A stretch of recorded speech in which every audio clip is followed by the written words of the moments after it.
আসসালামু আলাইকুম ওয়া রাহমাতুল্লাহি ওয়া বারাকাতুহু।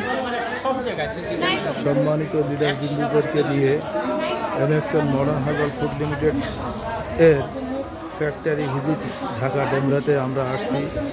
আমরা এখানে প্রোডাকশন কীভাবে হয় সে বিষয়ে জানার জন্য আসছি এবং আমাদের যে ঔষধি গাছগুলো আছে কোন গাছের কী গুণ এই সম্পর্কে এখন জানাবেন।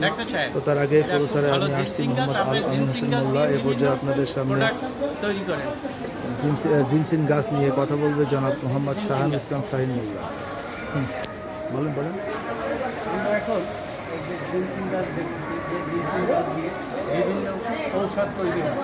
এই ঔষধ তৈরিতে ফেস ওয়াশেরও এই জিনসিন গাছ প্রয়োজন হয়, ঔষধের প্রয়োজন হয়, বিভিন্ন পর্যায়ে জিনসিন গাছের প্রয়োজন।